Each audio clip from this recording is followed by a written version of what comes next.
Howdy, and welcome back to the next episode of Celebrating Vintage Model Kits. Today's subject is an Aurora kit. It's a 1963 issue of the World War I British SE-5 Scout. It's kit number 103-100, which meant that it was a $1 kit, and was first issued by Aurora in 1956. They had a couple of different versions of this box cover. And this 63 issue was by Joe Catula.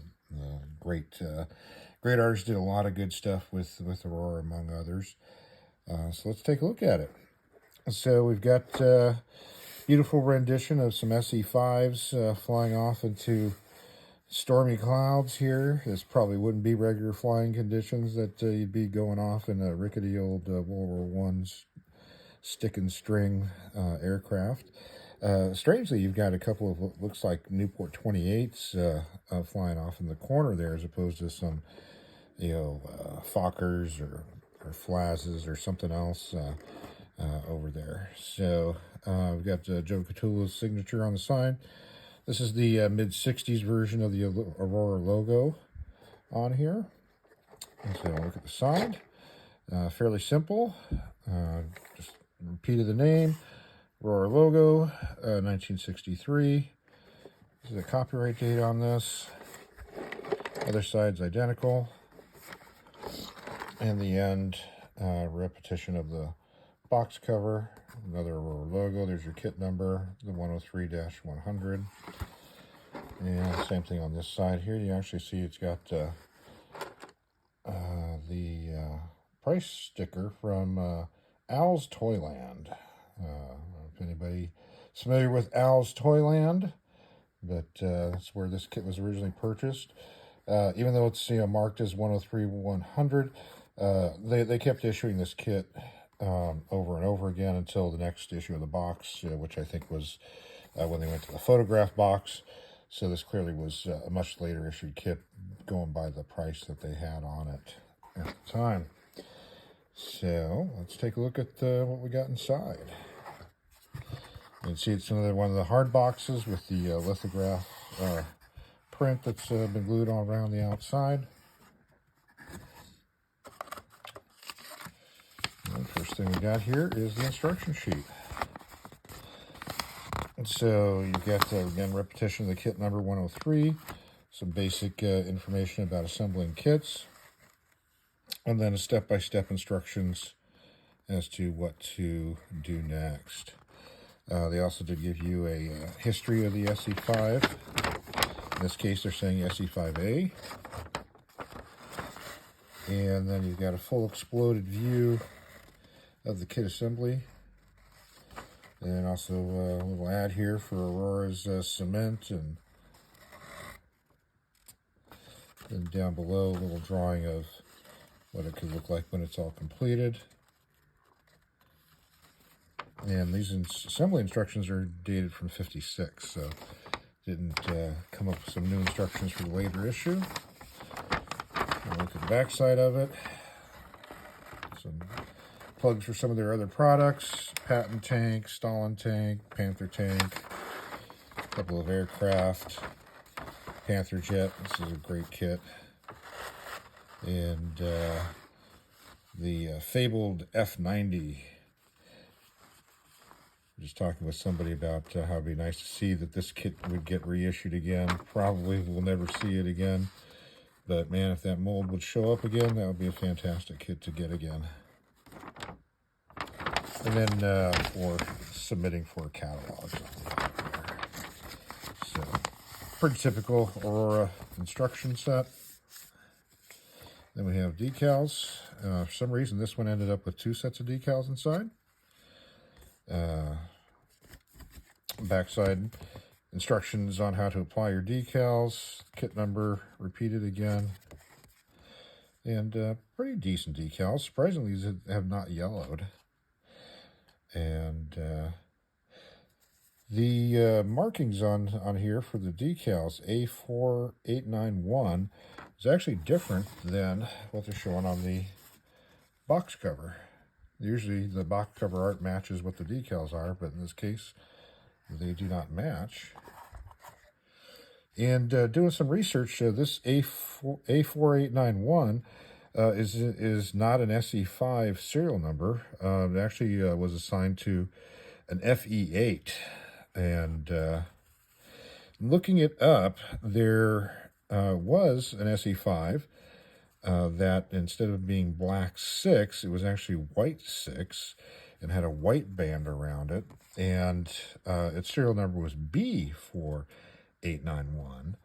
And that aircraft was actually flown by a pilot by the name of James McCudden, who was a top scoring ace. He was one of the highest decorated pilots of the British Empire. He joined in 1913, ended up with 57 victories, the Victoria Cross. He was a flight commander with 56 Squadron, which was a squadron that had quite a number of other aces as well. And in this particular aircraft, the B4891, he achieved 32 of his victories in that particular aircraft, which he flew from December 1917 to March of 1918. And he had fitted it with a spinner that he had gotten off of an LVG SE-5 that he had shot down. And so he modified the aircraft, trying to get every last little bit of speed out of it. He had special pistons put in it, a few other things to gain a little bit of extra to give him an advantage over his opponents. McCudden, unfortunately, was killed when he was picking up a new SE-5. He'd gone back to England and was flying a new SE-5 back to France, and he ended up getting killed in that transfer. He was 23 years old at the time. It was the 9th of July, 1918, when he died. So I'll show you a few images on that. He's more well known for an SE-5 that had a white G on it, and apparently that G was turned into the 6. So most of the time you're going to see his aircraft shown as a white G, but that's actually the same aircraft, this B4891. So I'll show you a few pictures of that.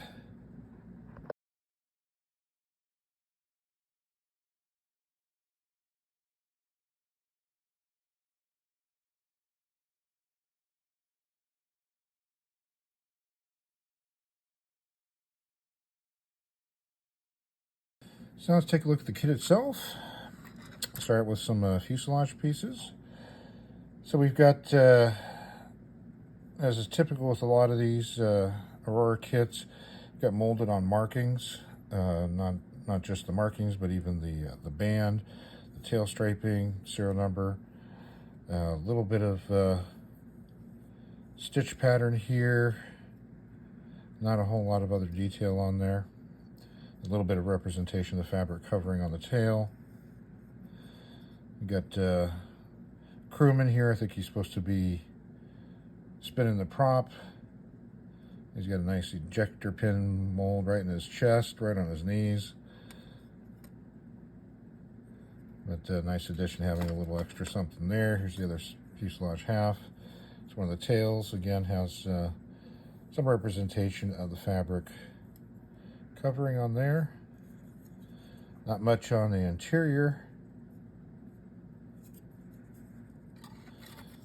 Here we've got, I believe this is the upper wing. So pretty decent rendition of the fabric covering. But again, you've got these molded on markings, molded on number 6.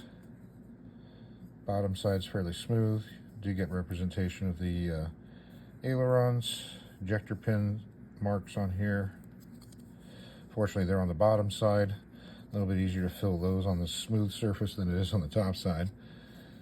Unlike what appears to have happened with the lower wing, where the ejector pins are on the top where the fabric covering is represented, so it's a little harder to clean that up. Then on the bottom side, you've got, again, some molded on markings and very flat surface.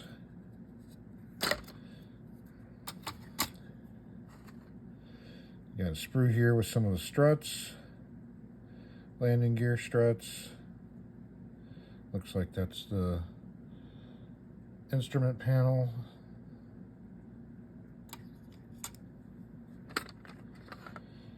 So it's got the radiator. And I'm not sure what that other part is there, probably another engine part. And you get a little base. Most of these World War I kits from Aurora came with some sort of a little diorama base. In this case, it's got some chocks. And then the black sprue includes your prop. Not too badly done. Your Lewis machine gun.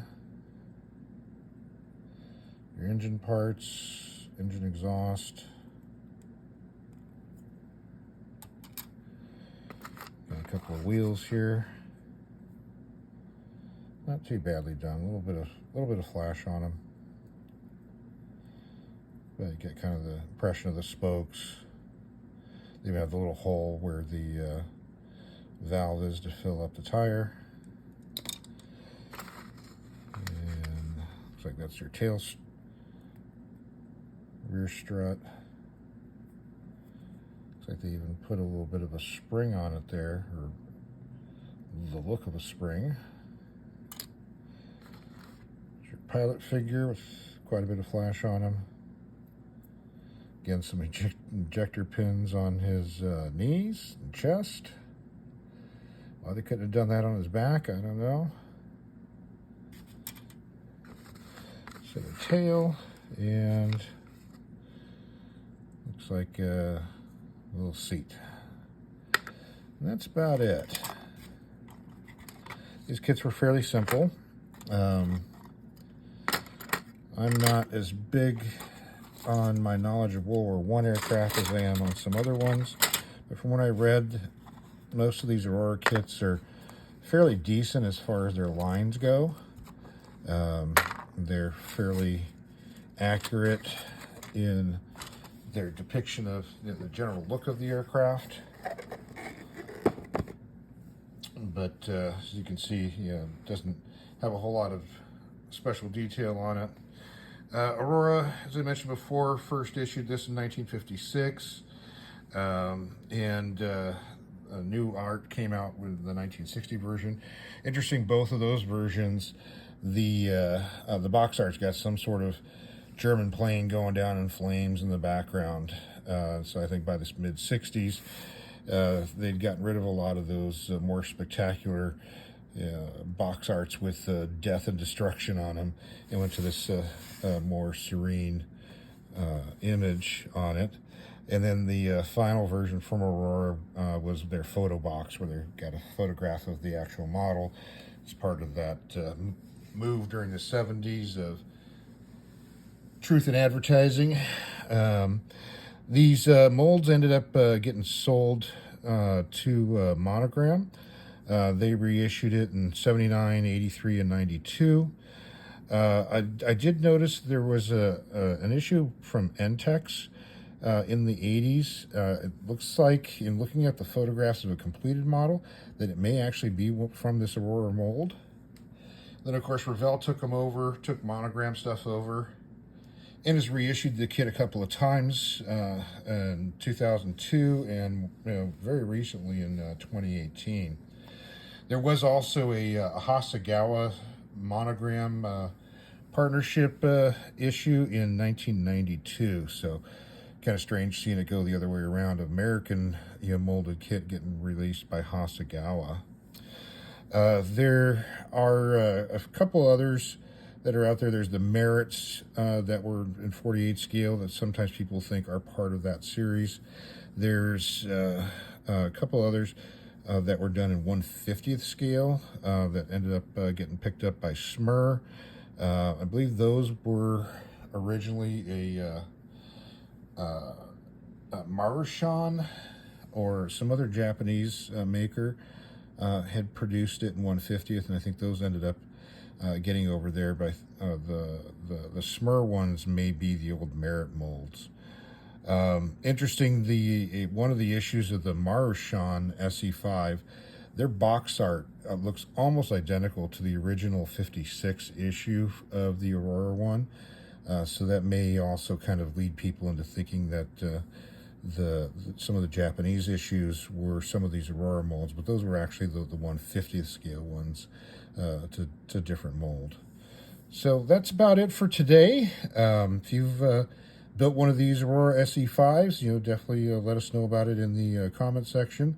If you've built any of the World War I series from Aurora, I want you to let us know about that as well. If you've got any of these that you've built that you've got the ability to take some pictures of and send it in, we really appreciate it. We're trying to get together some viewer builds to put a viewer build video together. So if you've got a built one of these, take some shots of it and send it in to us. The email information is in the channel information section. That's celebrating vintage model kits at gmail.com. So I'd appreciate if you do have one to take pictures of, send it in. Well, that's about it for today. So thanks for watching, and have yourself a great rest of your day.